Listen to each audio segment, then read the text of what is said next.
Micaelos ontem fez 24 anos aqui em Santa Cruz. Tá?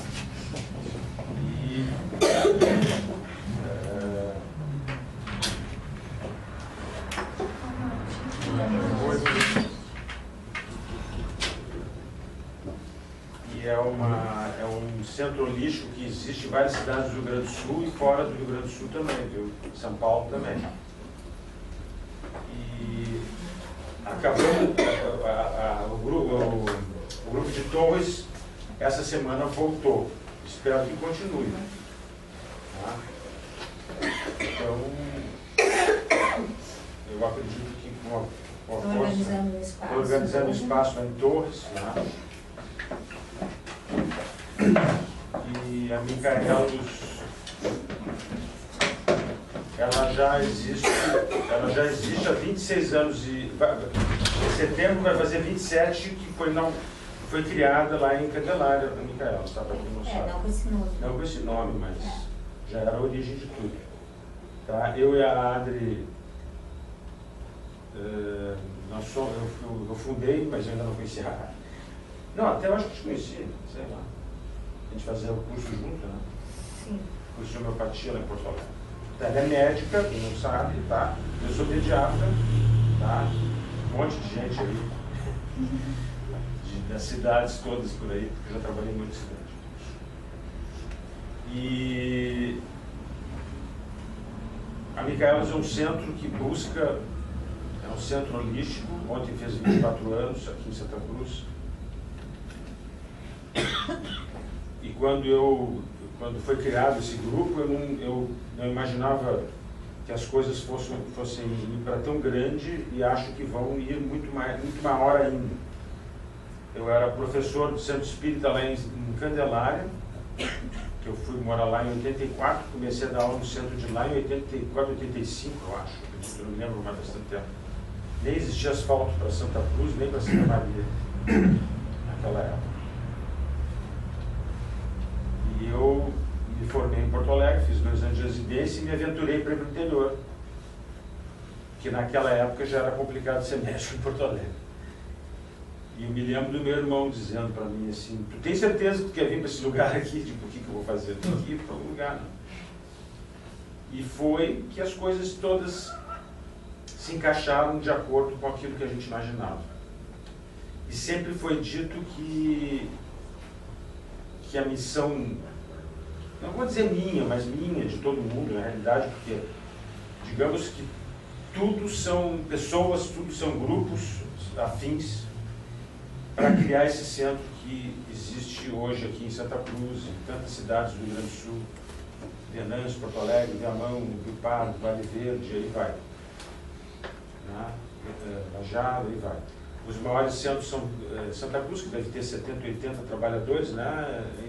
Mais ou menos por aí. O Enio é o líder aqui de Santa Cruz. E Venâncio tem 80, 90, maior que aqui, pela facilidade, uma cidade um pouco menor, característica da cidade, né? Mas eu não sei se vocês novos ou alguém quer fazer uma pergunta, porque hoje é uma eu queria antes só, já que estamos falando das comemorações, né, do nosso aniversário, lembrar que além dessa palestra, que é inclusive essa data, né, está acontecendo a exposição das pinturas lá no shopping, né, se alguém já viu, aqui tem alguns quadros ainda que permaneceram na casa, mas tem muito mais expostos lá, né, agora é Shopping Santa Cruz o nome, né, não sei. Shopping de Vitória, eu acho. Sim. Mas enfim. E então essas pinturas, elas são, algumas talvez sejam pictografias, né, que são os movimentos assim, mas a maioria são mediúnicas em si, né? São intuitivas, que são feitas as figuras, as imagens, enfim. Que a arte, as pinturas, elas são uma forma de comunicação também. Né? Para nós é uma honra poder estar recebendo isso do plano espiritual. E lembrar que a gente está nas etapas finais de construção da sede, né? Então, provavelmente, ano que vem, que é o ano dos 25 anos, bem lembrado, né? O pessoal, a gente vai poder estar comemorando lá na nossa casa definitiva, né? E toda essa trajetória, ela tem alguns segredos, digamos assim, né? E algumas coisas que não são segredos, né? Os segredos são a sabedoria do plano espiritual, do mentor escolhendo uma casa, né? Que a gente não consegue acompanhar a capacidade que eles têm de direcionar as coisas, de tomar as decisões e nos orientar em como conduzir todas as situações, cada caso de consulente que vem buscar auxílio, cada grupo de estudo, cada palestra pública, cada situação, são eles que orientam, né? Então, de uma certa forma, isso é um mistério, porque a gente não consegue saber, né, o que realmente define cada um desses momentos, que são as nossas limitações por estarmos aqui no plano físico, né? E o que não é segredo, que é um esforço coletivo, né? Um esforço individual e um esforço coletivo. Cada uma das pessoas que passou pela Micaelos nesses 24 anos ajudou a construir o que a gente é hoje, né? Então, aqueles que vieram e ficaram, aqueles que passaram, né? Alguns que concordaram, outros que discordaram, tudo faz parte, né, da história e da construção do que a gente é hoje. Assim como cada indivíduo na vida teve situações boas e ruins e aprendeu pôde aprender, teve a oportunidade de aprender com todas elas, assim também é a gente enquanto coletivo. Então, tanto os trabalhadores, quanto as pessoas que vieram frequentar os estudos, quanto as pessoas que vêm buscar ajuda. A Micaelos, ela só é o que é graças a Deus, né? Então,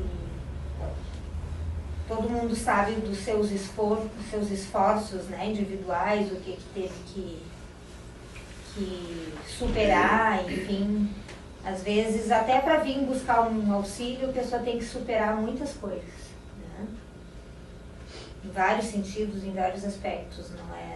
Nada é tão simples assim, né? Às vezes a gente deixa de avaliar isso, né? Mas a gente sabe que no fundo tem um esforço aí para cada um. Então a gente agradece a todos e agradece pela confiança, né? Esperamos atender sempre na altura dessa confiança, né? E sempre estar melhorando as nossas palavras, as nossas ações, né? E fortalecendo ainda ao longo do tempo. Então, não podia deixar de comentar assim nesse início, né? E o tema de hoje, então, é caminhando em direção à luz. E aí, pessoal? O que vocês entendem disso? Um túnel, vocês dentro de um trem vindo, mais ou menos assim. Se um trem com luz acesa, tu É a luz que está vindo. O que quer dizer isso? Não vários antigos. Defina antigo. Antigo. E eu, por exemplo? Não, vale sim, quem quiser pode falar. Pessoal, durante uma vida, hoje mesmo, ontem, a pessoa me perguntou, quando é que tu começasse a se preocupar com espiritualidade, não sei o quê? Daí eu disse, desde sempre.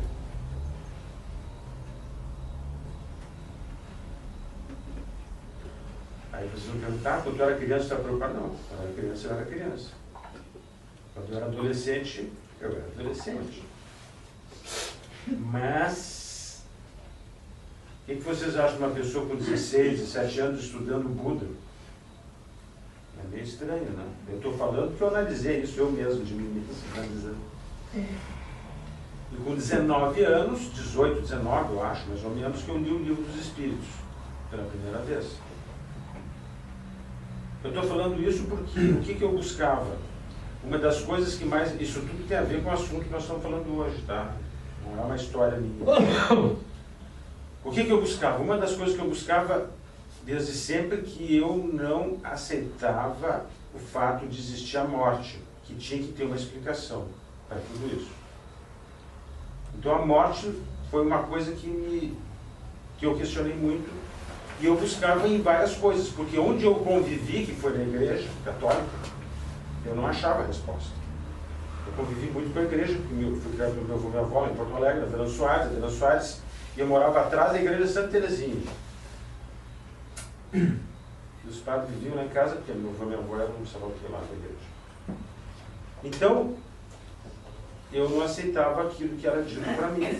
E eu fui em busca desde adolescente, desde jovem. Então, a minha busca foi sempre... Isso que eu estou falando para vocês é muito sério, muito importante, tá? É uma força muito grande em relação a desvendar os mistérios. Isso eu estou tentando traduzir o que eu sentia. Era uma coisa imensamente forte que me fazia ir em direção a tudo isso. Questionamentos muito fortes. Que hoje eu entendo tudo isso tinha que acontecer para que se criasse o Centro Micaelos. E todo esse período,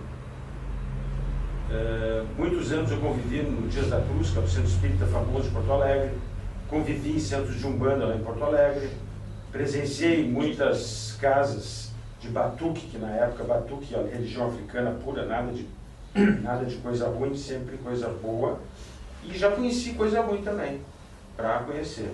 Mas a busca, isso que eu quero dizer para vocês, a busca pelo quê? Para saber o que existe. E por que a maioria não pensa assim? A grande maioria não pensa assim. Essa busca... Quer falar? Então fala. Não, mas pode terminar, depois eu falo. Essa busca me fez trilhar várias linhas, desde o Espiritismo, da Umbanda até do Batuque. Por que existe o Batuque? Por que existia isso? Por que existia aquilo? Depois de um certo tempo, de várias pessoas que eu conheci, muito importantes, que me fizeram mostrar coisas muito importantes na minha vida. Por exemplo, uma frase que eu não esqueço, foi me dita há 40 anos atrás, que ele disse: o caminho da evolução é solitário. A gente tem que pensar muito, o caminho da evolução é solitário.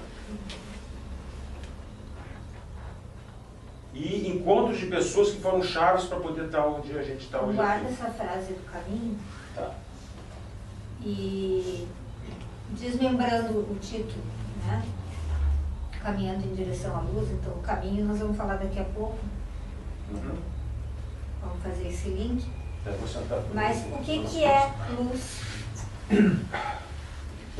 O que é caminhar em direção à luz? Que luz?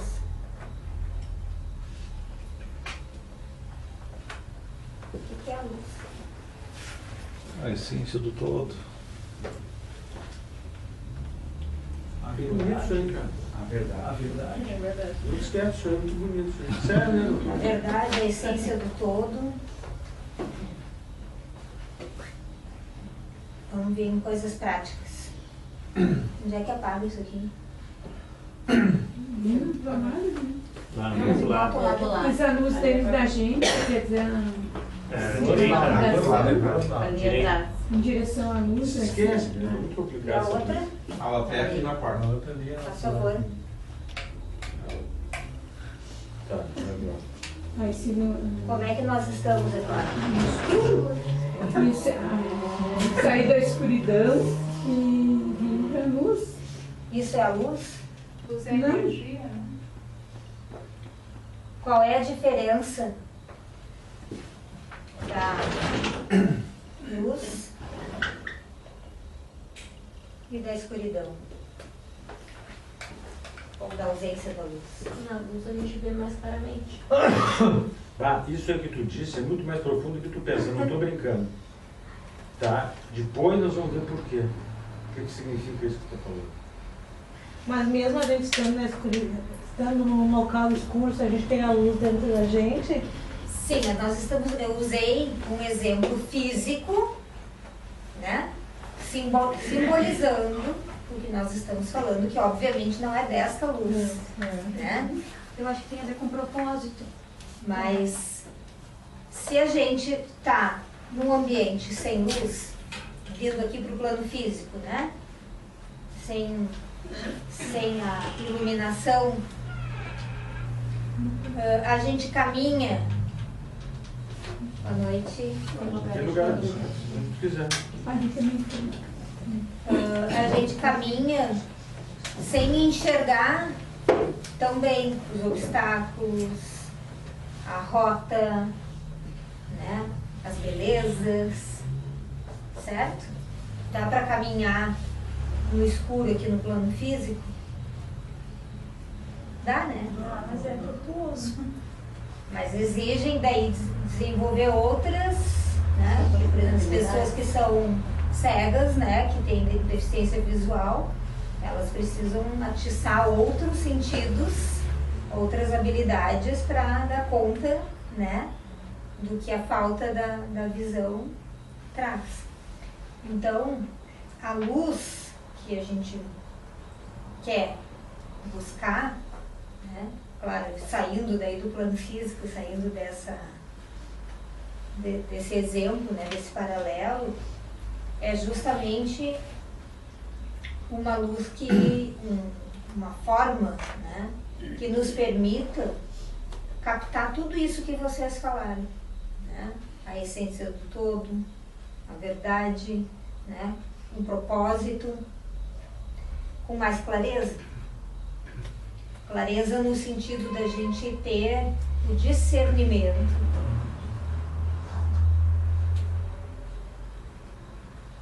Quando a gente consegue ter discernimento, consegue diferenciar as coisas, analisar o que cada uma é de fato,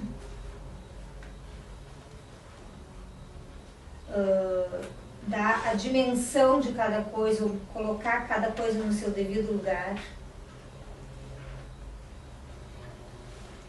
Isso é algo que nos tranquiliza, porque eu sei o significado, o valor,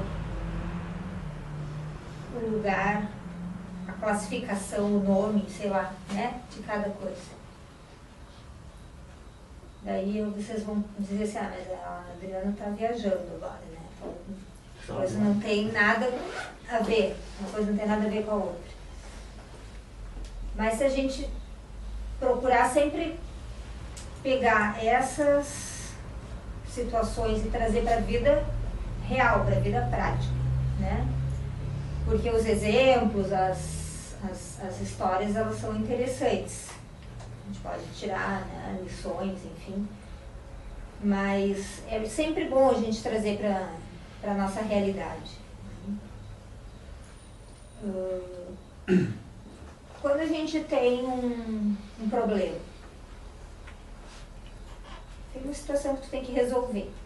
Vai ter que tomar uma decisão, vai ter que achar uma maneira de lidar com aquilo, né? Resolver ou lidar. Assim. O que tu precisa fazer? Quais são os nossos passos em relação a isso?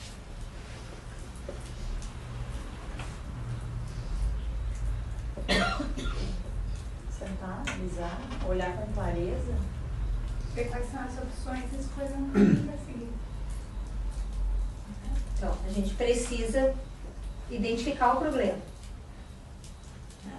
E aí ver que tamanho tem esse problema. Porque quando se faz as coisas, se faz essa análise de uma forma, na verdade nem seria uma análise, mas quando a gente reage ao problema sem analisar, né, sem colocar as coisas racionalmente no seu devido lugar, em geral a gente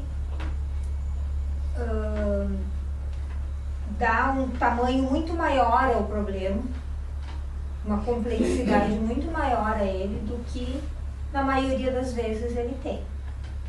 Né? Então a gente enxerga um monstro, né? Tem umas figurinhas, inclusive, que serve para os dois lados, né? Que é como a gente enxerga as situações. Então tu pode ver um gatinho projetado, assim, parecer um tigre, né? Então se tu te sentir, se ele for o problema, né? Tu vai enxergar um animal muito mais perigoso, muito mais selvagem, com uma capacidade de agressão ou de, né, enfim, de causar uma lesão muito maior, né, num tigre do que num gatinho. E ao mesmo tempo, se esse for a solução, né, se a gente se subestima, a gente pode ser um tigre e se enxergar como um gatinho, né, e não se sentir capaz de enfrentar o problema com todas as nossas forças e todas as nossas habilidades, né? Então serve para os dois sentidos, tá?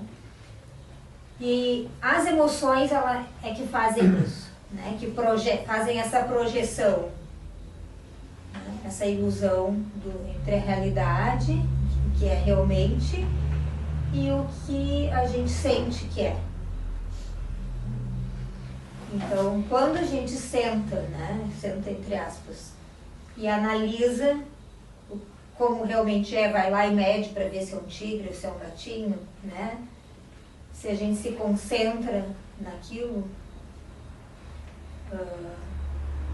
a gente já consegue, então, identificar muito melhor, desenhar muito melhor esse problema. Se eu conheço ele melhor, eu vou poder analisar quais são as opções, né, de lidar com ele. Eu vou enxergar as possibilidades para saber se é possível de resolver, se eu consigo resolver sozinha, se eu preciso buscar ajuda de outra pessoa, se eu preciso de outros recursos, onde que eu encontro esses recursos, como que eu vou procurar essas pessoas. Enfim, eu vou me armar, entre aspas, na maneira de buscar a solução para esse problema. Então a gente joga, né, essa análise de uma forma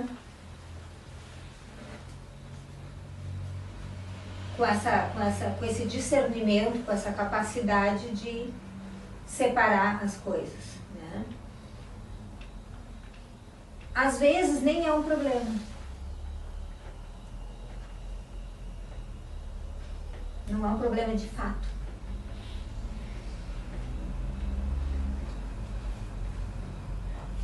Falando aqui do plano físico, a gente pode ter um problema financeiro, ter uma dívida. É um problema real. Tem que ser resolvido. Tá? Eu posso ter uma doença física, é um problema que tem que ser tratado, tem que se buscar, né, a cura, enfim, né, as possibilidades. Mas às vezes eu tenho um desejo.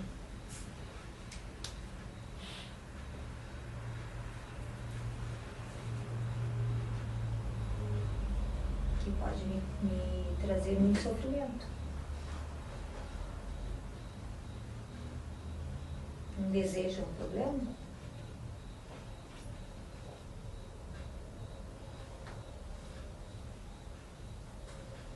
É? Um problema real?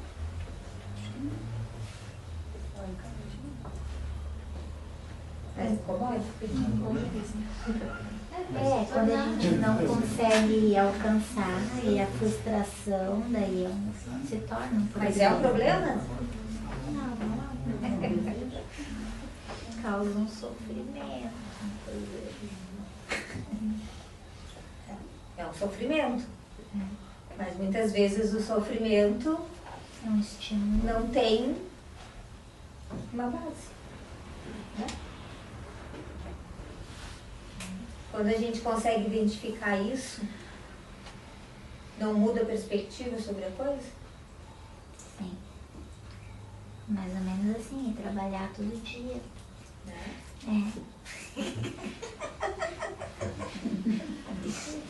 Pode ser uma solução. Todo dia tu tá.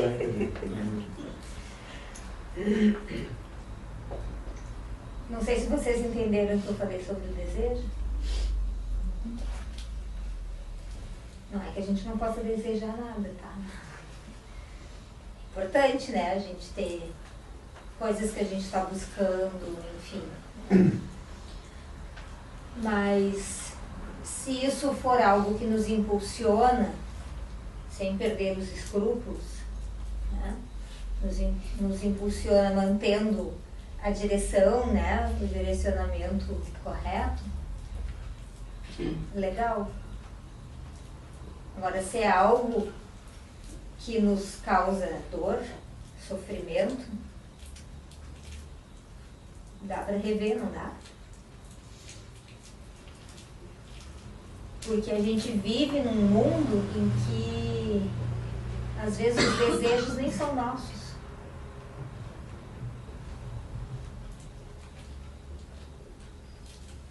Muitas vezes a gente é convencido que deseja algo. Porque todo mundo tem, porque todo mundo faz, que todo mundo diz que é legal, porque dá na televisão toda hora, porque a celebridade não sei das quantas apareceu um negócio parecido.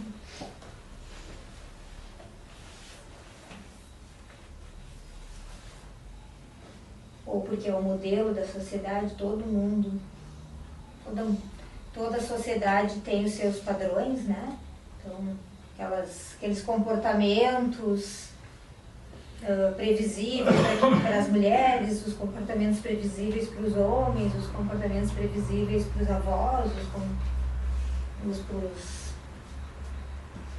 para quem é determinada profissão tem que ter determinado tipo de roupa, tem que ter determinado tipo de comportamento, né? Então, às vezes, não é o teu desejo. É a sociedade que deseja que tu deseje ser assim. E aí tu tá sofrendo porque tem um desejo que nem é teu, mas que tu foi convencido que tu tem que fazer aquilo. Que é... Isso é falta de luz. Isso é falta de luz.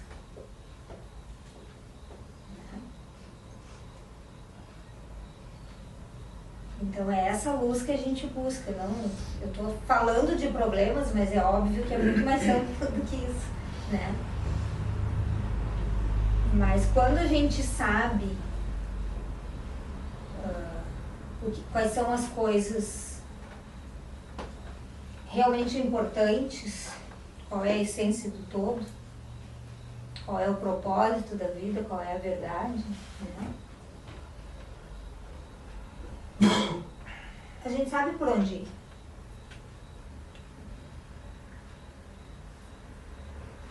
A gente sabe o que deixar para trás.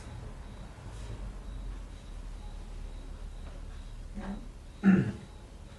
A gente sabe no que a gente vai dedicar mais tempo. O que não precisa tanto. Então, embora a gente tenha algumas necessidades básicas que precisam ser supridas, enfim, né? Que é a luta diária de sobrevivência e etc, né? Que a grande maioria das pessoas não consegue fugir disso. São poucas, muito poucas, raras pessoas que não precisam se preocupar com a sobrevivência no mundo físico do ponto de vista financeiro, material, né? Então a gente, sim, isso é uma coisa que a gente acaba não conseguindo escapar. Mas isso não é a luz. Como a gente às vezes se ilude em achar assim, não, se eu tivesse dinheiro, bastante dinheiro, né?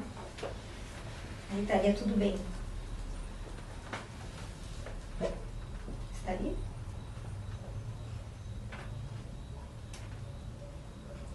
Precisa disso para estar bem? Tá, para escolher, né? Quem tem muito dinheiro, aquele dia que estava 0 grau, né? Para escolher de não sair de casa, alguma coisa, né? Pode ser, mas não sair mais tarde. Mas... Não é o meu caso. fora o conforto, né, e algumas regalias. Então,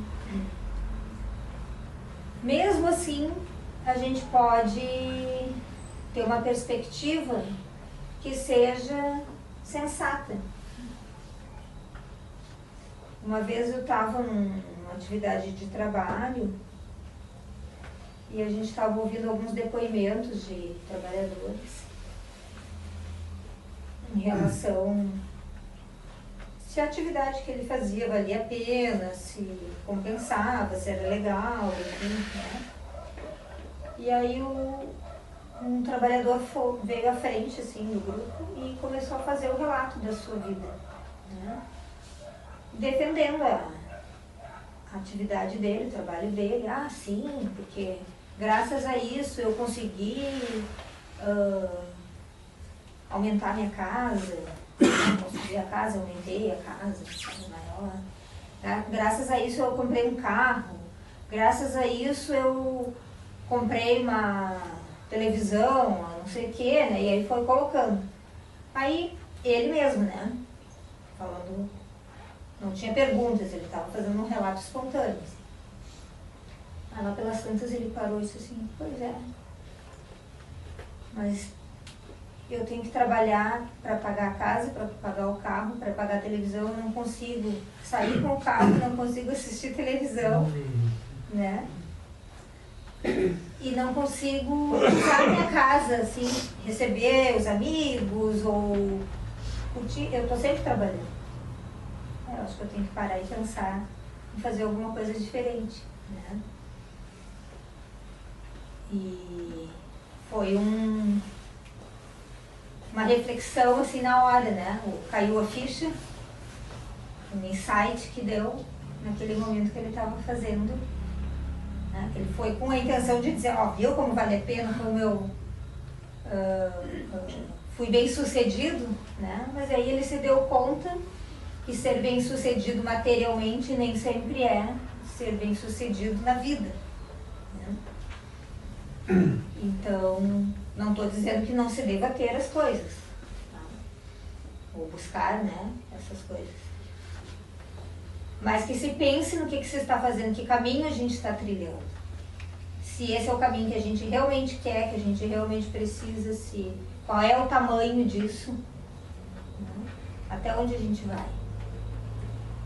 A gente assiste tantas notícias, tantas pessoas que têm uma vida financeira, digamos assim, invejável, né, os padrões do nosso país, e que continuam, né, desesperadamente querendo mais, tanto por meios lícitos quanto por meios ilícitos, né? Até onde vai esse desejo? Até onde vai essa necessidade de ter, né? De ser o cara que mais tem, de ser o que mais manda, de ser o que mais pode, enfim, né?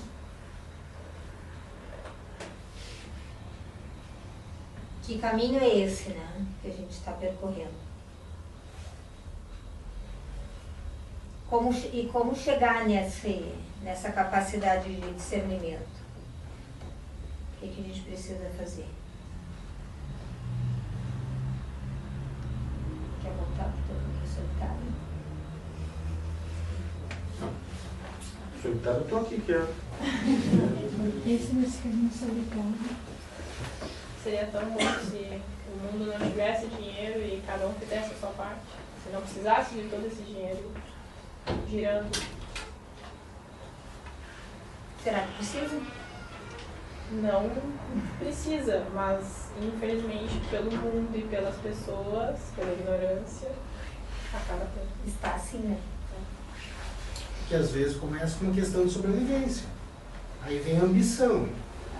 Até que nem esse relato, chega um ponto que olha para trás e a opção que ele teve foi muito. O preço é grande. Mas muitas vezes começa simplesmente por instinto de sobrevivência. A adaptação, a sociedade impõe certas condutas. É. Mas o preço é pesado. Até da própria vida. É. Bom, mas As deixa eu falar- inseguranças, É. né? Deixa eu falar para vocês uma coisa mais direta. Assim. Deus é luz. Tá? Deus é a fonte de luz e Deus é a referência de nosso caminho. O que eu quero dizer com tudo isso? Que nos planos espirituais mais densos, a luz não tem tanta privilégio de manifestação. Conforme a gente vai evoluindo nos planos espirituais, eu estou falando das casas, das dimensões, elas vão ficando mais iluminadas, porque as vibrações mudam. Nós também. O que é a luz e a não luz no caso? Tem a ver diretamente com os nossos defeitos. Porque esses defeitos, pessoal, que seria a inveja, a maldade, aí vai, tudo que vocês sabem de coisas ruins, são, durante a trajetória do espírito, uma criação desse espírito. Esses defeitos não pertencem ao espírito. O que pertence ao espírito é a qualidade. Está me olhando com essa cara aqui por quê? Ah, tá. Assim, será? Ela está tipo assim, será? Por que eu tenho tanta certeza disso? Porque o espírito é filho de Deus, é uma centelha divina, portanto, Deus é infinitamente tudo de bom e até mesmo tudo de ruim, porque tudo é Deus. Se Deus é tudo, tudo é Deus. Tanto o mal quanto o bem. Quando tu vê o mal, tu pensa assim, bom, mas então o mal na realidade ele não existe. O que existe são atitudes relacionadas aos defeitos que tu tem, dependendo do teu grau evolutivo. E o mal é um instrumento do bem, porque através do sofrimento nosso pelo mal, ou por nós mesmos, que não deixa de ser o mal, digamos assim, é que a gente vai ter a trajetória divina de ir em busca da luz, que a luz nada mais é do que as qualidades todas manifestas em nós, que é o amor, que é a humildade, que é a caridade, blá, blá, blá, blá, blá. Isso se chama luz, isso se chama escuridão. Qual a diferença que tem entre o espírito de luz e o espírito na escuridão? Qual é a diferença que tem? Você sabe. O espírito da escuridão é o espírito que tem defeitos graves, sofre por aquilo. O espírito de luz, eu estou falando bem grosseiramente, o espírito de luz é aquele que conquistou, que já foi um espírito provavelmente de não luz, que vivia na penumbra, vivia na escuridão, e conseguiu adquirir a luz. O que é isso? Então a luz nada mais é do que a conquista do ser.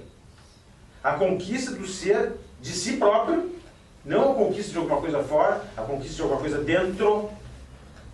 Porque, para eu completar o que eu disse para vocês, durante anos eu busquei saber os mistérios através de várias linhas hindus, chinesas, israelenses, né, a Cabala, etc., o Espiritismo, e vai. E de repente, nessa busca toda, pessoal, no momento X, os mentores chegaram para nós e explicaram, não, cara, a tua busca não está fora, a tua busca não está nos livros, a tua busca está dentro de ti. Aí tu vê gente fazendo milhares de coisas em prol, em nome da espiritualidade, de várias formas, de várias religiões, de várias atitudes, de várias leituras, de vários conhecimentos, e no entanto ele não está percebendo que tudo é ele mesmo. Então o que é a evolução? O que é o caminho? O que é a luz? É algo que está dentro de cada um. É a nossa conquista interna diária. É da gente cada vez mais ter um esclarecimento sobre o mundo, porque a tua visão muda, como ela falou ali. Quanto mais tu vai evoluindo, tu vai vendo as coisas com mais clareza. Quando tu desenvolve em ti a humildade, o amor, a paciência, e vai, todas as qualidades que vocês sabem e até nem imaginam, vai acontecer o quê? Uma química vai ser mudada dentro de nós. Aquilo que se vê nos livros, a transmutação química, a espiritual, a não sei, a alquimia química, o raio que o parta químico, nada mais é do que uma transmutação dentro da gente pela nossa ação em nós. Nós somos tudo que devemos ser, o bastante para aquilo que devemos fazer. A nossa vida aqui na Terra, a nossa vinda aqui na Terra e a nossa vida aqui na Terra, é esse o mistério. A gente veio aqui para aprender, a gente veio aqui para cortar aquele diamante que precisa ser lapidado, que é um diamante bruto, que precisa ser mexido. E a cada dia que passar, é nossa responsabilidade, a nossa existência, de mudarmos sempre dentro de nós a mudança, sempre. Aí vocês vão dizer, essas palavras foram ditas várias vezes, mas olha para ti, tu cumpriu essas palavras? Tu realmente, pelas palavras, agisse como deveria? Eu tenho contato com muitos amigos idosos, porque agora eu sou idoso também, e comecei a ter contato, talvez seja uma estratégia psicológica, comecei a ter contato com gente com 76, com 73, com 80, né, tanto aqui em Santa Cruz. Então mais novo. Eu sou mais novo. E aí, hoje mesmo, né? Aí pessoal, olha só que coisa mais louca, vocês, a maioria é jovem. Mas imagina vocês tendo 80, 85, quantos anos de vida vocês vão ter? Vocês jovens acham que a vida é eterna, vocês não pensam? Acham que, 40, 50 anos. Nem imagino isso aí, nem imagino. Quando tu começa a chegar lá, eu tenho 63, quando tu começa a chegar lá, e aí as pessoas, hoje mesmo, ele chegou para mim, 83, um outro tem 85, outro tem 90. Baixe! O que eu tenho de vida? Eu posso morrer amanhã, mas enquanto esse posso morrer amanhã, um monte de gente jovem está morrendo também. Ainda há pouco mesmo na televisão, um dia aquela de 40 anos que botou fogo na lareira e morreu, né? Não come lareira álcool, nem sei se sabia que existia isso. Não existe, na verdade. Sim, a lareira movida a álcool, bota álcool. Pois é, nem sabia que tinha. É tão ecológico quanto a criatura. Pois é, nem sabia que tinha. Nem eu sabia. Eu prefiro a minha coberta. Não. Nem Explodiu, não botou demais. Tá, mas não vê o caso. Só vou explicar para vocês que não adianta tu ter essas perspectivas. Esquece isso aí. Hoje mesmo, meu grande amigo de 83 anos baixo, que é muito difícil a gente envelhecer. Eu fico vendo gente... Como eu falei para vocês, em 84 eu fui de Porto Alegre para Candelária, fiquei até 2000.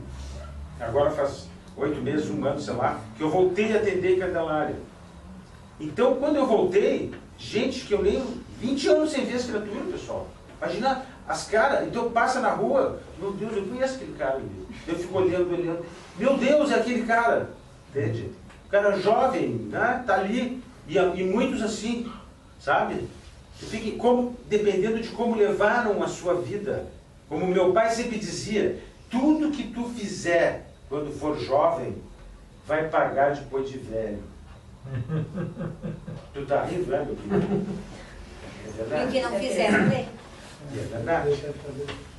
Há pouco tempo atendi uma criatura lá em Candelária, não vou dizer nome, nada, claro. Uma pessoa que tinha 30 anos. Queridos, eu perguntei 3 vezes a idade da criatura. Eu pensei que ela tivesse enganado. Por Deus, eu perguntei 3 vezes. Não, peraí um pouquinho, que idade tem? Ela disse 30. Daí passou um tempo, e as mãos todas manchadas de cigarro, que é o que mais envelhece o ser humano, né? Uma vida muito atribulada na colônia, muito sofrimento, muita luta, e com problemas na família, marido alcoólatra, então vocês imaginam a situação. Criatura mais velha do que eu. Eu disse, mamãe querida, olha para mim, eu tenho 63 anos, olhou para mim, o senhor está mais jovem que eu. Digo, pois é. E o que eu vou dizer para essa criatura? O que eu vou falar? Então, para vocês verem como a forma como tu vive a vida, e não é só álcool, cigarro, dormir mal, etc. Não, é como tu vive a vida. Se tu tiver perturbações psicológicas ou até mesmo psiquiátricas, tu vai envelhecer também, porque o corpo vai ser a manifestação de tudo que tu fizer. De depressão. Interessante é que não é o corpo físico, né? Sim, são consequências que vão... O corpo físico é descartável. Sim. Mas a essência, né? Indo lá para... Mas só para dizer para vocês, esses livros todos que eu lia, principalmente os livros hindus, de certas religiões hindus, falavam um monte de coisa para te chegar à iluminação, que parece até piada dizendo para vocês hoje, a gente sabendo a verdade, que a verdade ela é tão óbvia, mas a gente não enxergava. Então ele dizia, tu não pode comer nada quente, não pode comer nada gelado. Eu digo, meu Deus, eu adoro sorvete, não posso receber, não posso... Né? Não, vocês têm que ver o que é esses livros hindus, de religiões hindus, ligados a yoga, né? Os yogas mais profundas da Índia. Agora não pode comer glúten nem lactose. Por quê? Porque a moda é essa. Então, não, porque tu tem que fazer, porque tu tem que, dependendo da religião, eles falam em orar não sei quantas vezes, dependendo da religião, eles falam, bom, os muçulmanos têm que orar 4 vezes por dia e se direcionar a Meca, né? Aí vai o católico, tem que não sei o quê, aí várias atribuições, várias coisas que ninguém falava sobre olhar para dentro de si e mudar. E baseado no que eles faziam isso? Religião. Não Ritual. pensava em nada, simplesmente fazia isso e deu. Tanto que uma pessoa... Mas sempre foi assim, a minha família sempre fez assim. Então, não interessa, o ritual é o que importa. todo mundo faz. É tipo aquela coisa que ninguém aguenta ir na igreja, mas se nascer uma criança tem que batizar, né? Porque se não batizar... Ninguém aguenta Isso se ir, chama não vai na igreja, condicionamento. mas tem que Viu, fazer querido? comunhão. Eu já ouvi falar nisso várias vezes. Condicionamento. Que tu é jovem, mas é antiga. Aqui. Condicionamento. Tu faz sem questionar. Desculpa eu revelar isso aqui. A maioria das mulheres não quer ter filho. Ela tem porque, imagina ela pensar que ela não vai ter um Ela filho. nem É pensa. automático, né? É automático. Obrigada pra isso. Tá? Aí todo mundo tem aquela trilha que tem que cumprir. Em termos de tudo, em termos de profissão, em termos de atitude familiar, em termos de tudo, é o condicionamento. O que é o condicionamento? É um defeito. Imagina, é um defeito. E bota defeito forte nisso. E vocês veem os condicionamentos na rua. Quer ver um troço mais idiota? Quer ver o troço mais idiota que tem? Agora, todo mundo tem que ter SUV, tem que ter uma caminhonete. Isso é no mundo inteiro. Não é em Santa Cruz, não é em Porto Alegre. Tu vai em São Paulo, tu vai no Rio, tu vai lá na Europa, todo mundo tem que ter SUV. É só SUV, SUV, SUV, SUV. É tão forte esse Não sabe o movimento. que é SUV. Essas caminhonetes grandes aí, Compass, a Jeep, as caminhonetes só vê isso, não tem mais nada, a escritura, né? Entendendo o que eu estou falando? SUV. Uma SUV pra mim também. Não sei, vai lá e compra. Vou comprar um carro, olha, cara. É tão interessante esse condicionamento do mundo, que a Ford teve que parar de fabricar os carros sedã e etc. Só ficar fazendo o carro e a SUV, só vai ter isso no Brasil. Não, tu tá rindo? É viável. Aí vai mudar os desejos. Aí as pessoas vão querer um carro esportivo, vão querer não sei o quê. Tá. Daí Pessoal, eu não estou criticando, estou dando quando todo exemplo. mundo tiver SUV, não vai mais Pode ter ser que namoro. alguém mesmo queria ter aquele carro ali. Eu não gosto. Eu não gosto. Aí as pessoas passam a ser convencidas que não é SUV, que o negócio não... Então os condicionamentos é impressionante no mundo. Na roupa, no que tu come, nas tuas atitudes.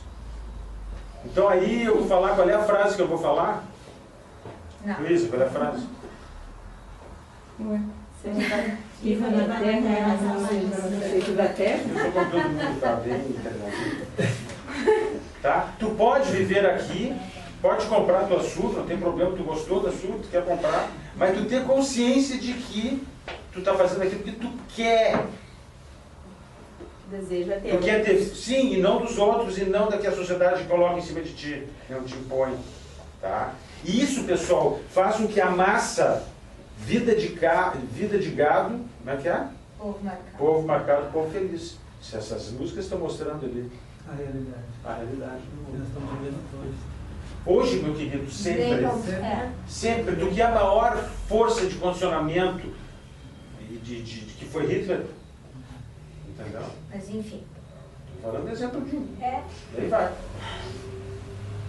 Mas essa, voltando para a luz que a gente está buscando, Eu não sei, não. mas só para lembrar que é disso que a gente está falando, né? O Francisco trouxe uma questão ali que é muito interessante da gente pensar, né? Que dependendo do nosso nível vibracional, e isso daí se aplica aos planos, né, espirituais, onde é o nosso endereço de verdade,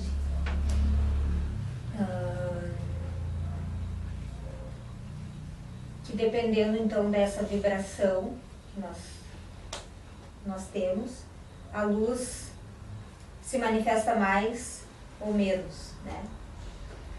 Na verdade, a luz está sempre ali, né? Na verdade é a mesma sempre. Não, mas não tem cada um a sua verdade? Né? A verdade é a verdade.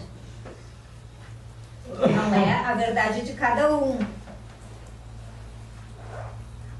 A verdade é a verdade. Cada um tem uma capacidade diferente de enxergar a verdade, de conhecer a verdade, de entender a verdade, de aceitar a verdade. A verdade é a mesma. Ela não muda. Então, isso é uma coisa. É aquilo que eu falei da verdade, né? A verdade é o elefante branco com 7 cegos. Cada cego vai falar uma parte que ele está agarrando o elefante. Mas eles vão dizer a verdade, eles vão dizer parte da verdade. E outro detalhe, eles nunca vão descobrir a cor do elefante. Então... Na verdade, ela, agora escutando e pensando, ela está muito ligada à alimentação. Porque é até onde a pessoa consegue enxergar. Exatamente. Quanto mais tu tem evolução, quanto mais tu vê com clareza, tá? Tu viu como é importante o que tu falou? Que essa clareza significa dispensar os defeitos que te escurecem a visão, né? De tu saber que uma pessoa que faz caridade é lindíssimo isso aí, uma atitude de amor, e o outro vai olhar e vai dizer que o cara é trouxa. Entendeu? E saber que tu está numa sinaleira e o certo era não dar a... Defina caridade. Pois é. É complicado, né? O que é antes da sinaleira? Não entendi. Tu estás fazendo a pessoa te pede dinheiro. Tu acha que é certo tu dar o dinheiro ou tu não dá o dinheiro? Eu acho que não dá. Tem cidades que é proibido dar. Acho que não dá. Porque tu está estimulando. Tu estimula a pessoa com Mas em Porto Alegre, tu está na sinaleira, parece uma criatura. Não só a pessoa. É. Olha aqui, pessoal, olha como uma coisa... Às vezes a pessoa está numa encruzilhada. Deixa eu falar uma coisa aqui, olha como uma coisa é complicada. Seguido agora, a gente está seguindo em Porto Alegre, é da família, o papo todo. Se tu está na sinaleira parada, vem um cara jovem, ou uma mulher jovem, toda mal vestida, claro, com uma placa escrita: estou com fome, me ajude. Pô, queima o coração de todo mundo, né? Pô, criatura está com fome. Eu estou aqui, gordinho, bem alimentado, acabei de comer um pedaço de torta sofisticada, não sei da onde, e o cara não tem o que comer. Aí o primeiro pensamento teu é tu pegar dinheiro e dar. Mas aí eu coloco para vocês, atiro para cima de vocês. Tá certo ou tá errado isso? Aí complica a coisa. Aí a Adri chega para mim naquela hora que eu senti aquilo, ela disse: pois é. Eu pensei assim, mas ele podia trabalhar, ele podia limpar carro, lavar carro. Daí a Adri: mas a sociedade, o todo, o sistema não ajuda. Pobre, hoje em dia, cada vez está ficando mais pobre, entendeu? Eu quero... Tá, isso é um outro assunto. Depois a gente fala sobre ele no final. Sei lá, por quê? Não. Sim, você posso falar sobre isso. Eu pensei a questão de que a gente não vê placa dizendo me dá um emprego. A gente vê. Eu nunca vi. Meu Deus, a gente vê. Em algum lugar, mas em algum Não, lugar quer que a dizer gente na sinaleira. Ao invés de estou com fome, me dá dinheiro, me dá Ela uma quis coisa dizer na fácil, sinaleira. me dá algo para eu fazer para ter algo. Mas esse é o grande problema. Tu não sabe o que essa pessoa está buscando. Não? É a coisa mais comum tu vê. Eu me deparei com esses dias. Eu não sei quem estava pedindo, eu parei e fiquei pensando. Tá, eu vou ajudar ou estou incentivando? Que rumo ele vai dar para o dinheiro que eu dei? É complicado. Não é. Por isso que esse é um outro assunto. Não é o tema da nossa palestra hoje. Não, é sério, porque a gente tem que aprofundar. Se a gente ficar na superficialidade, nós vamos ficar no julgamento, que é uma coisa imediata, né? E a gente vai olhar, e essa é uma situação que não pode ser analisada caso individual. A gente tem que analisar o coletivo, né? Então assim, se a gente fizer uma coisa meio rápida, nós vamos estar sendo injustos, né, com a causa em si. Então a gente tem que pensar um pouco mais sobre ela. se, dependendo do nosso tempo, que a gente pode voltar no final para fazer um fechamento, digamos, desse assunto em si, né? Esse exemplo. Mas a gente estava falando, então, sobre a manifestação dessa luz, né? Como ela, a gente consegue realmente ter isso de forma mais plena. Então, primeiro, Francisco falou da luz no sentido de Deus, que Deus é a luz. Sim, inquestionável, não vamos, né, colocar nenhuma dúvida em relação a isso. Mas também tem a luz de cada um. Né? Nós, como espíritos, nós temos a nossa própria luz, que faz parte da luz divina, do macro. Mas temos a nossa própria luz.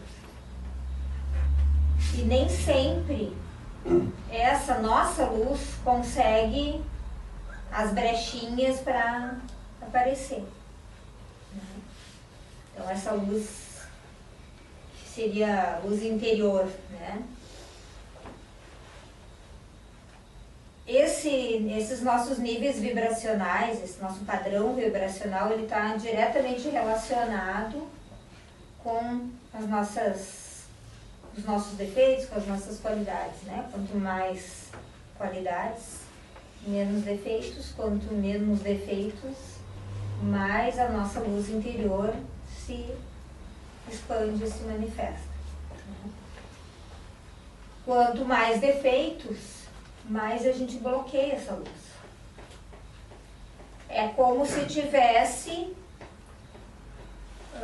voltando ao exemplo aqui da luz física, se a gente tivesse uma lâmpada, né, e colocasse uma cobertura sobre ela totalmente fechada. Né? A luz está ali, mas ela não aparece. Ela não está no ambiente. Ela não ilumina, embora ela exista. À medida que a gente vai eliminando os defeitos, é como se a gente fosse arranhando esse tubo aí por dentro, né? E aí a luz começa a aparecer umas frestinhas para cá, outra para lá, né? Uns cachinhos, até que a gente limpa todo esse tubo por dentro, que é essa nossa aura vibracional aí, que é causada pelos defeitos. Como se a gente tirasse a cortina blackout, né? Da nossa janela aí da alta. Não, mas espera um pouquinho, pessoal. Agora vamos falar uma coisa aqui. Vocês ouviram tudo que ela falou, certo? Agora eu pergunto para vocês, existe pessoas que conseguiram tirar todo o preto da lâmpada? Já não são as pessoas, né? Com licença, eu vou ter que me retirar alguma emergência. Tá, meu irmão, imagina, não tem problema. Voltem sempre. Boa sorte. Obrigada. Não, mas... Mas por que essa pergunta? Porque tem muita gente que diz assim, é impossível evoluir tanto, não existe gente perfeita. Desculpa, né? Desculpa para não fazer o seu trabalho. Tu falasse que já não são mais... Mas Jesus, quando estava na Terra, há 2000 anos atrás, era Jesus, era uma pessoa, e era putamente evoluído, entende? Então, dependendo... É lógico que um ser que é muito evoluído, ou tem uma certa evolução X... Quer que eu repita? Não. Eu acho que não. Tá. Corta aqui para lá.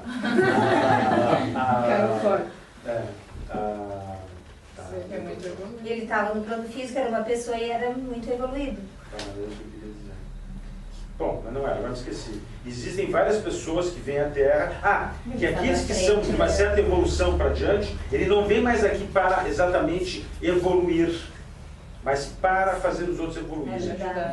Ou seja, aquilo que eu sempre falei várias vezes, quanto menos, olha, ouve bem, quanto menos evoluído for o ser, mais o meio o influencia. E ao contrário, quanto mais evoluído for o ser, mais ele influencia o meio.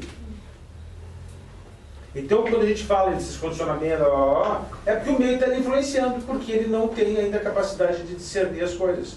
Essa capacidade, de novo, vou dizer que ela disse, quanto mais tu tiver luz, mais tu vai ver com clareza tudo. Tu vai entender o que é o discernimento, entre o bem e o mal, tu vai ter mais sabedoria. Né? E as pessoas confundem muito isso com conhecimento. Né?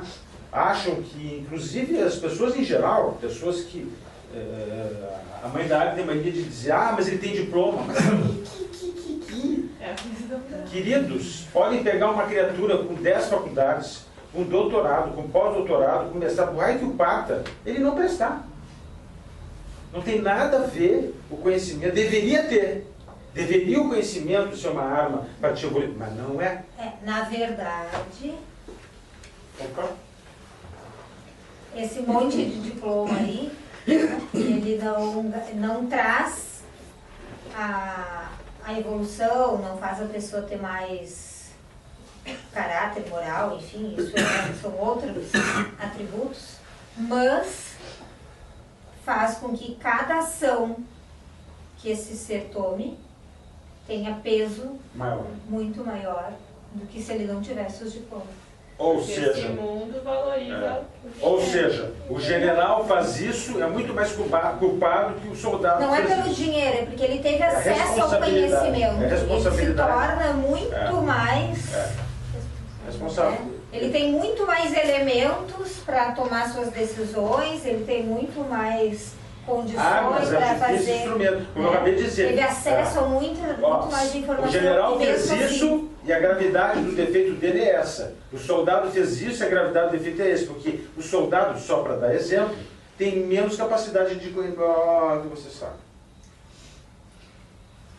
Tá, mas aí é vendo a questão de títulos, né? De nomes. De conhecimento. Não, falando de conhecimento. Título é título. Em tese, para te ter o diploma, tu estudou. Sim. Tá? Não estou falando de diplomas comprados, estou falando de diplomas estudados, conquistados, né? Então, se eu fiz uma faculdade de medicina, eu tive acesso a uma série de informações, a uma série de experiências, a uma série de coisas que me torna muito mais responsável para lidar com certas situações da vida, não só as diretamente inerentes à medicina, né? Mas as da vida em geral, do que uma pessoa que não estudou medicina. Não tem como ser diferente. Assim como é diferente quem estudou direito, quem estudou artes, quem estudou... O que eu vou fazer com esse meu conhecimento? Para onde eu vou levar ele? Entende? Todo ato que eu tomar, a partir desse momento, ele tem um peso diferente, porque eu tive acesso a uma série de conhecimentos que me trazem... Oportunidade que me trazem uma obrigação para com os outros, distribuir, né? De aplicá-los, né? Então... por que é tão grave, por exemplo, quando um médico abusa de um paciente? Diferente, não? É um médico, um padre, qualquer profissional, mas assim, é diferente um médico fazer isso e uma outra pessoa numa outra situação fazer isso com entende? É completamente diferente. Porque o peso é diferente. Digamos, quando a gente está num consultório, o paciente que entra, está num hospital, enfim, né, eu estou falando da minha profissão, mas se aplica às profissões de saúde em geral, né? O paciente, quando ele entra num consultório, ele entra já confiando. Ele nunca viu aquela pessoa na frente, ele vai falar das suas dores, dos seus medos, das suas todas as suas situações e vai confiar que aquele profissional vai dar conta disso. Então tu não entra desconfiando, tu entra confiando. só isso já te torna mega responsável por tudo que tu vai, né, dizer, deveria, né, te tornar super responsável por aquilo que tu vai devolver para essa pessoa. Então, tu não pode abusar dessa confiança, tu não pode fazer mau uso dessa confiança, tu não pode tornar essa confiança uma fragilidade, né? A pessoa já está em sofrimento, ela já está com alguma... Nós não temos o hábito, pelo menos no Brasil, na nossa sociedade, das pessoas, na grande maioria, procurar um serviço de saúde ou um médico para pensar sobre a sua saúde, né? Cheguei aos meus 40 e eu quero me preparar para quando eu tiver 60, 70, não estou sentindo nada, mas eu quero cuidar da quase ninguém faz isso, é muito raro, né? As pessoas vão no médico quando estão doentes, quando estão com algum problema, né? Então elas estão frágeis. Já é uma situação de, né, totalmente...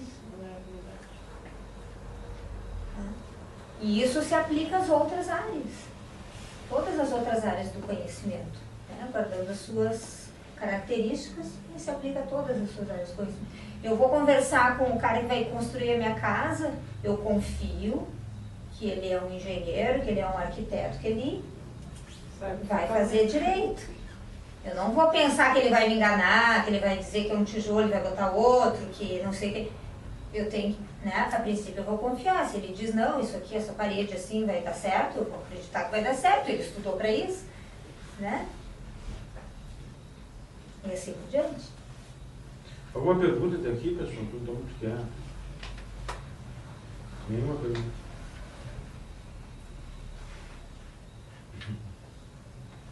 Opa! Uma coisa que eu me questiono muito assim, é em relação às ferramentas para fazer essa mudança, sabe? Como utilizar elas, a vontade de melhorar, a autoanálise, autocontrole. Agora que estamos falando disso? Bom, o negócio é o seguinte, meu querido. Em primeiro lugar... Agora que ele está nesse momento de perspectiva da vida. Existe uma coisa muito importante que não quer dizer que tu precisa exatamente fazer isso, que é a meditação, que ajuda a desenvolver o autocontrole, né? Que a meditação é uma forma... O único motivo que existe a meditação é para isso. É para te desenvolver o autocontrole mental e emocional, né? Então a meditação vai desenvolver isso aí com o tempo, tu vai exercitando, então tu vai fazendo com que, como tu vai numa academia fazer exercício, tu vai fazer exercício para treinar, tu faz, a meditação é uma academia mental, tá? Que vai desenvolver o autocontrole, tá? Agora, tu vai ter que ter dentro de ti o autocontrole, a autoanálise para te discernir o que tu tem que resolver ou não. As coisas não são fáceis, porque sempre as pessoas... aquele papo que o limite entre a burrice e a bondade é uma linha, é muito complicado às vezes tu saber onde é que vai o limite de uma coisa e de outra.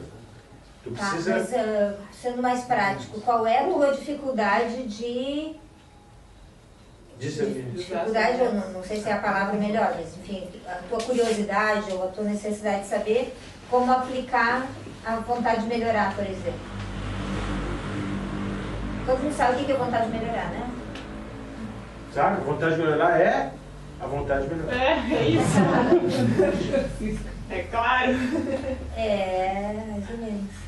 Não, é aquele papo que a Alice sempre diz para nós aqui. Chega uma pessoa obesa dentro do consultório e diz que quer emagrecer. Aí o doutor diz, tu tem que fazer dieta, tu tem que correr, tem que caminhar, tem que fazer... O cara não tem um comprimidinho, assim. Então, já não é vontade de melhorar. Você já não tem vontade. Não.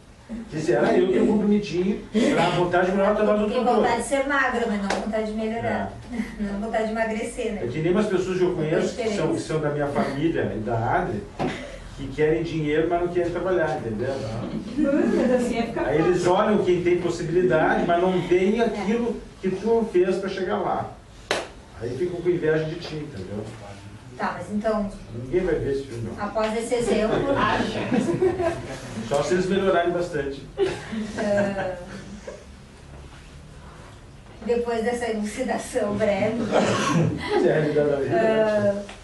pegando o exemplo da vontade, o ponto da vontade de melhorar, qual é a dificuldade que tu tem, né, ou que tu quer...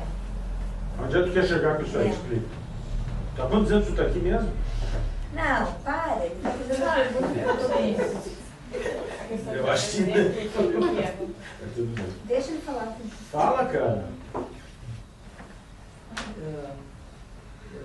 Eu sinto, assim, particularmente a dificuldade, assim, de perceber a minha mudança e digamos, quando eu pego uma coisa de mudar aquilo. Eu peguei a questão da ansiedade, né? Tá. E eu acredito que eu tenho vontade de melhorar. E me analiso, né, constantemente Tá, mas olha só, uso autocontrole é uma também, sequência de coisas, né? Então, assim, ó, ele está dando trazendo a situação da ansiedade, né? Mas se aplica a qualquer outro. Na verdade, essa tríade, que é a base, né, da vontade de melhorar, que é essa disposição, né, de realmente lutar com essas coisas que nos incomodam, né?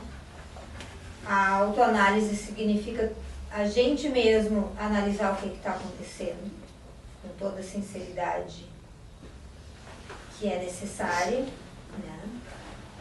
E o autocontrole, que é daí tomar as rédeas, né, do negócio. Isso a gente separa, sim, mas são coisas que estão interligadas, né? E é difícil controlar a ansiedade porque a gente tem pressa, né? Então, o melhor exemplo, o Francisco falou da meditação, né? O melhor exemplo é a figurinha lá, a posição, né, de Love, vem logo para o interior que não tem todo o tempo do mundo, né? Quer dizer, esse é o cara ansioso meditando, né? Então, realmente, é complicado, porque a gente quer a resposta do jeito que a gente quer e na hora que a gente quer. Já meditou? Claro, todos os dias, muitas horas por dia. Ah, então tu já nem trabalha, nem Então chega. dedicou para a meditação. Então, às vezes, a gente, nessa análise, a gente tem que ver, isso é que nem estudar, né? Às vezes o cara diz assim, eu estudei horas, me dediquei para uma prova lá, para uma matéria, para um concurso, não sei o quê, e chegou na hora eu não conseguia memorizar, eu não fazia as conexões. Talvez a pessoa, não é que ela estudou pouco, talvez ela tenha usado um método de estudo inadequado, que não deu certo. Né? Para de meditar uma semana. Então, não, mas é verdade, né? Tira fé. A gente estuda inglês. A nossa professora diz assim, ó, tem coisas de um idioma, por exemplo, né, no caso do inglês, que tu não tem uma explicação. É assim. Esse verbo vem com aquela preposição depois e pronto. Né? Tu nunca vai usar isso de outro jeito porque tem que ser assim. Não tem uma explicação X. Né? E aí, então você coloca isso num contexto, coloca numa frase. Então tu sempre vai fazer a associação daquilo, se tu for decorar a regra, for decorar o verbo com a preposição sem saber, né? Não, coloca assim, põe lá, faz uma frasezinha curta e aí tu vai gravar com tá, né? Daí o negócio vai sendo assimilado daquele jeito. Então, tu tem que mudar o método, não é só pegar uma lista de verbos lá e decorar, tu tem que colocar isso de outro jeito. Um exemplo, tá? Não estou dizendo para vocês fazerem isso em tudo, é só um exemplo, né? Não literal. Tá? Então, essa análise talvez passe até por isso. Será que eu não estou colocando todas as cartas na meditação achando que a meditação é um milagre? A meditação não é um milagre, ela é um treinamento só da mente. Né? Não adianta tu ficar horas meditando, que eu vou te dizer, nem é bom. Tá? Não adianta tu ficar horas meditando se tu não está efetivamente controlando a tua mente, os teus pensamentos. É a mesma coisa que eu ir para a academia e ficar conversando. Como tem gente? Né? Não adianta ficar lá no espelho, no cabelo. Né? Tem que puxar ferro, tem que correr na esteira, tem que fazer as coisas, senão não adianta eu ir para academia e ficar horas lá. Conversar com o professor não vai fazer eu ganhar músculo, né? Então, não é o tempo, entendeu? É a efetividade. É melhor tu meditar 5 minutos e ficar esses 5 minutos realmente controlando teus pensamentos do que ficar 1 hora com as borboletas lá, né? Tu entende o que eu quero dizer? Estou te pegando como exemplo, tá? Uma coisa interessante é que eu sou ansioso, é mais. Para mim, a maior dificuldade é minimizar os problemas. Porque a minha ansiedade é fazer eu antecipar a angústia de tudo. Com o tempo, eu passei a tentar ver tudo de forma mais simples. Porque eu sofri primeiro grau, segundo grau, tinha uma prova na semana que vem, eu passava a semana inteira preocupado, às vezes nem ia fazer a prova. Verdade? E não adiantava nada. Aí com o tempo eu passei a aprender a minimizar os problemas. Como lidar com a prova da semana que vem? Ver tudo de forma mais leve. Antes de estudar, tu vai estudar igual. Mas a ansiedade, ela te bloqueia. Não vai estudar igual. Estuda, só que tem não vai. A ansiedade bloqueia. Então não é igual. Eu consegui estudar. É isso que eu estou dizendo. Não vai ser igual. Não, mas o estudo é diferente. Eu conseguia separar o momento de estudar, perfeito. Só que na iminência da prova, do enfrentamento, eu bloqueava. Então. Eu conseguia separar as coisas. Né? Mas não é. Mas onde é que tu aprendeu tudo isso? Aprendeu na vida. Na vida sofrendo. E sofrendo. Exatamente. Esse vai aí. criando mecanismo para sobreviver. Tu chegou a um ponto de, pô, eu tô fazendo besteira. Toda hora. Tu tenta ir de forma. Mudar a tática. Exatamente. Então aí já é um exemplo dali. Muda a tática. Para cada um funciona de um jeito. Né? E a gente só sofrendo. Tu continua, a tua ansiedade continua o mesmo monstro que sempre foi? Ou tu acha que já virou um cachorrinho bravo? Continua aquele monstro, cara? A tua ansiedade. Não, um pouco amenizou. E a tua? Lido com ela todo dia. Bom, mas tu lida. Eu lido. Aprendi É a lidar do que... Eu não consigo fugir. Eu sempre tenho que ficar lidando, não tem como. Não, a gente anda em círculos, né? É a capacidade de adaptação. Sim. A gente se obriga a se adaptar. Aí ela também, né?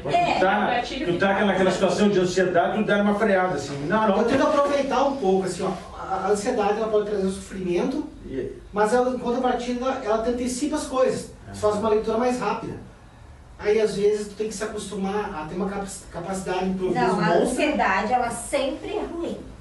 Tá. Eu aproveitava um pouco... Agora, tu tem outras habilidades que tu pode trazer, é isso que eu tentava... Tá? Mas aí ela não é... Ela não se chama ansiedade, daí é outra coisa.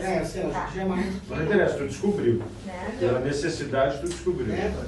Mas é que assim... Assim é tudo na vida. Vindo com as frases prontas, né? E como se diz, as pérolas, né, das redes sociais, etc. Mas às vezes saem umas coisinhas que prestam, que a gente pode aproveitar. Então, a questão do tempo, né, que a ansiedade tem tudo a ver com o tempo, e tem a ver com o controle. Então, a gente tem uma ilusão de que a gente consegue controlar tudo.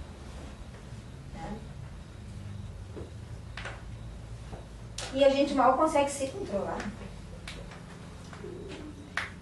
Quando a gente se liberta disso, se permite não poder controlar, nós somos impotentes diante do todo.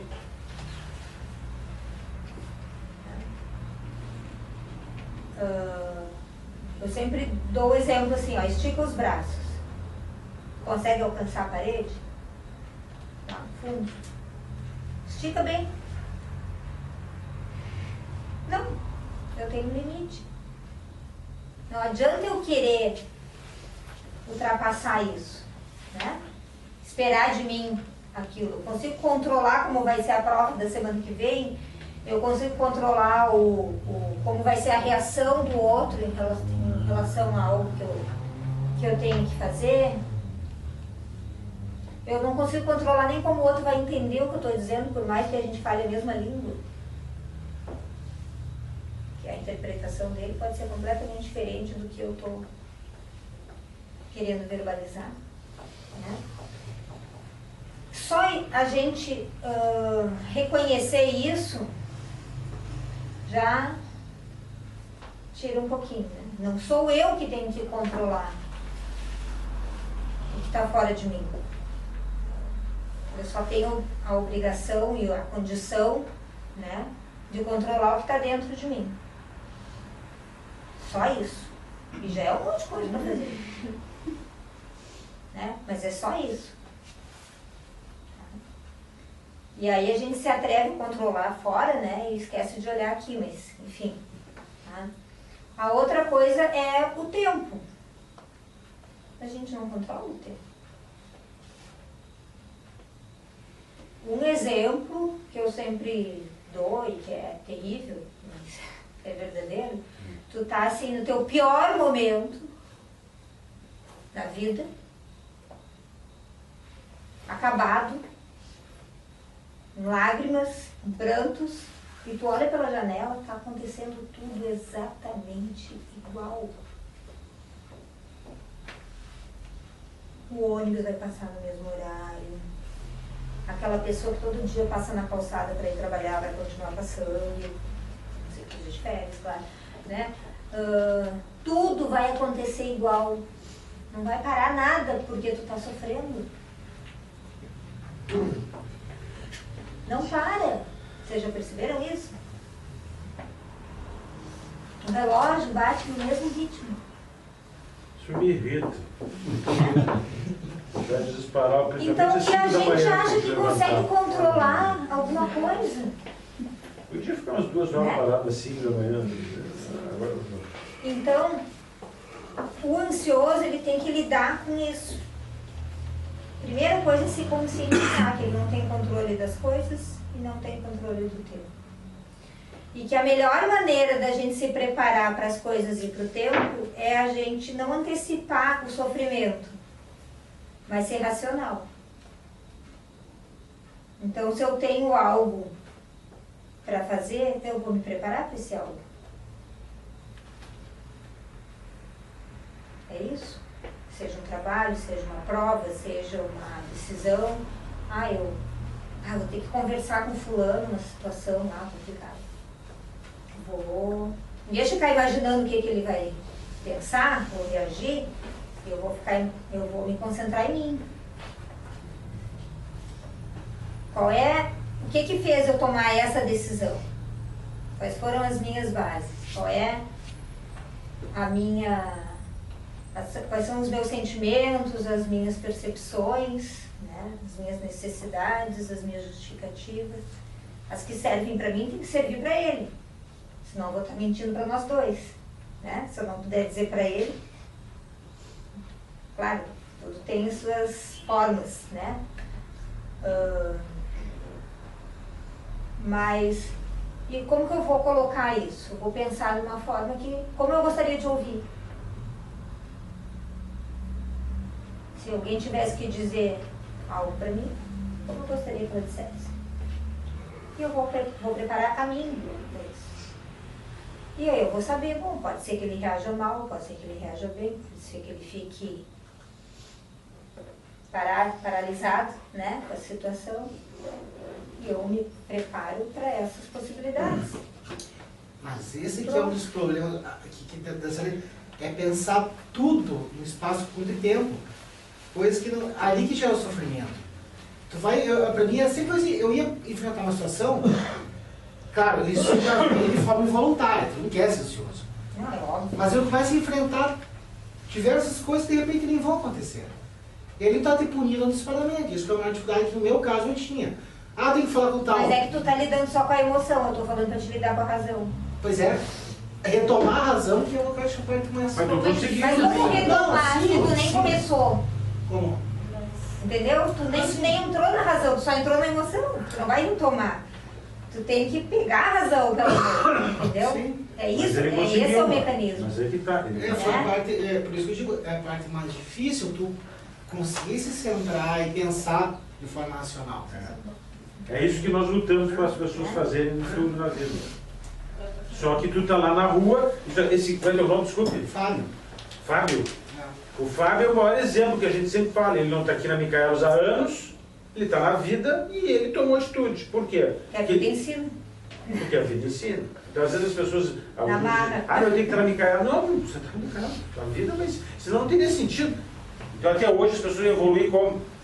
Então, na Micaelos, você pegava 20 e poucos anos. E outra coisa que a gente tem que lembrar, né? É que a gente também projeta muito. Tá? E essas projeções, elas têm a ver com todos esses essas construções que a gente vem fazendo ao longo da nossa vida, coisas que a gente vem recebendo, que a gente vem de fora, né? E coisas que a gente vai colocando. Então, assim, eu imagino que não ser ansioso é aquele cara que caminha serenamente, não eleva o tom da voz, tá sempre não sei o que, né? Tá sempre assim, aí tu dá uma notícia terrível ali, né? Morreu a mãe né? dele. Enfim, aí eu imagino que não ser ansioso é isso, tá? Eu não consigo chegar lá. Então não imagina. Não projeta isso. Não sabe como é que é. Se tu é ansioso, tu não sabe como é não ser. Como é que tu vai ficar imaginando como é não ser? Né? Tira isso. De não sei o que, não sei o que lá. Não sei. Né? Primeiro trata de te livrar do sofrimento. O resto vai vir. Deixa livre, deixa fluir um pouco. Né? Muitas vezes essa questão da ansiedade, a gente foca tanto na ansiedade em si, que a gente esquece Mais de olhar... ansioso ainda. Também, mas a gente esquece de olhar o que está motivando tudo isso. Se tem outro defeito, um medo, uma insegurança, porque às vezes a gente só pensa no problema em si, que vai acontecer tal coisa, e aí realmente não vai solucionar nada. Então, ver mais o que está motivando tudo isso para eu estar tão ansioso. O que tem que estar borbulhando? Muitas vezes tem outros defeitos atrás disso. Com certeza. A maioria dos defeitos tem entrelaçamentos, né? São os gatilhos. São galhos, né? Que se... Eu só sei o seguinte, é difícil, é complicado, mas não dá para continuar assim. É que nem a história do que a Adi sempre fala, o cara com um prego enfiado no pé. Pá, vai doer para tirar, mas ele não para de doer, entendeu? Então, ou tu tira de uma vez, dá uma dor intensa e tira, e vai curar, ou tu fica com aquele prego. Não vou tirar porque dói, mas dói com ele, então essa é a mesma coisa do defeito. Tá? É um troço complicado. Aí não adianta ficar botando pomadinha, não tirar o prego. Vou sempre terminar, 9h30 passado. E amanhã é dia de... Resumindo, caminhar em direção à luz envolve, primeiro, né, estar disposto a caminhar. O caminho é longo. Muito bonito. Tem umas imagens bem legais pela estradinha. Segundo o porquê. Né? Mas vale a pena. E todo o caminho a gente pode tropeçar, a gente pode ter que sentar um pouco, tomar uma água, né? Não tem problema. Dá para fazer as pausas. Dá até para voltar um pouquinho para olhar de novo o que estava ali, que a gente não prestou muita atenção, né? E aí volta, olha de novo e segue o caminho, não tem problema. Tá? E além então dessa vontade de caminhar e de prestar atenção no que o caminho tem, é acreditar na luz, né? Então a gente precisa ter essa esperança, ter essa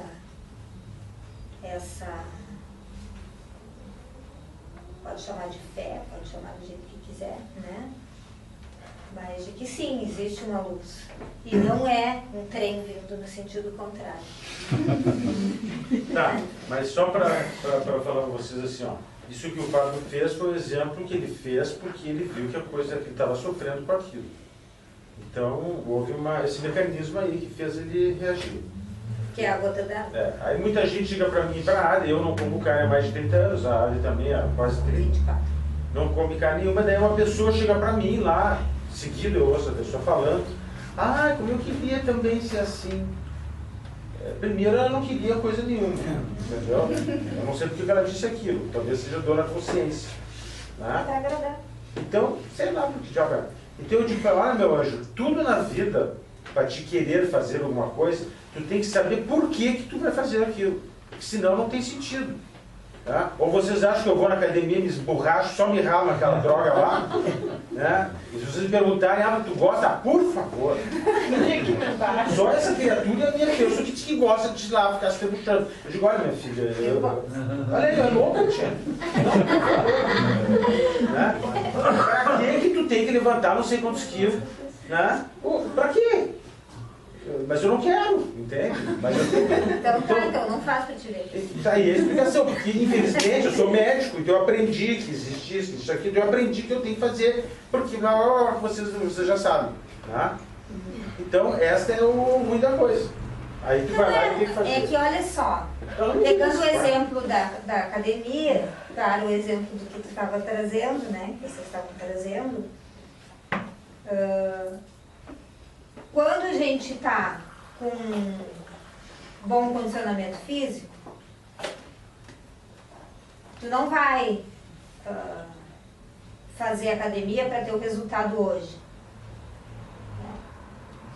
Tem uns que acreditam que pode, né? Não é assim, me interessa, né? são anos. Tu vai fazer uma continuidade.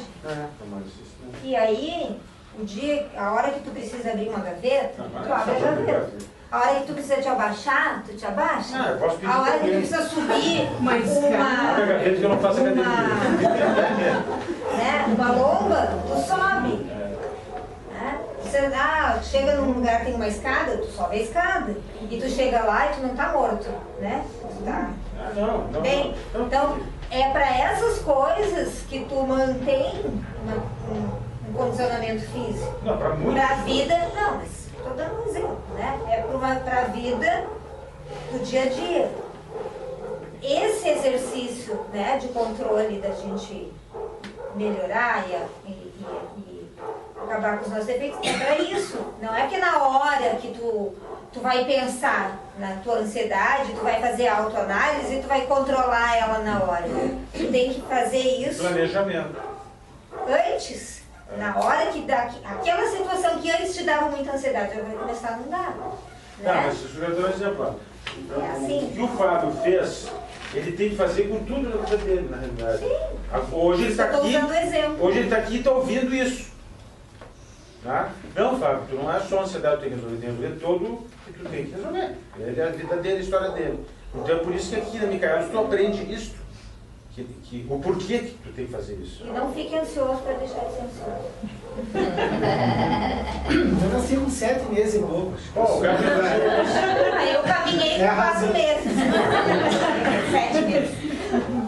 4 não. Eu sou pediatra há quase 40 anos, quando ela me disse que caminhou com quanto? 7. Eu não acreditei, eu disse que era mentira. Há pouco tempo eu vi um paciente com 7 ou 8 caminhando. Meu Deus, ela tem razão. Não acredito. Sim, meus filhos também com um ano, uns anos atrás, caminhavam. Tá louco. Claro, meus filhos Pela lógica, caminhavam e usavam da fralda. literatura Não é 7 pediátrica. meses. Tá, mas tô dizendo assim que Não, eles... Um ano é a idade normal esperada. Sim, mas eles já caminhavam com 9 meses, já caminhavam com minhas crianças. E daí já tinham tirado fraldas. Um ano eles estavam prontinhos. Não, você não parece a minha mãe. Eu fico troça, eu fico embora explicando. Ah, mas Francisco também. Mãe, tu não precisa explicar isso. Caiu o amor, mano. Tu não sabe que eu amo. Não pergunta nada que ela explica pra ti. Tá? Bom, pessoal, terminou porque tá tarde, tá? Um grande beijo, um abraço pra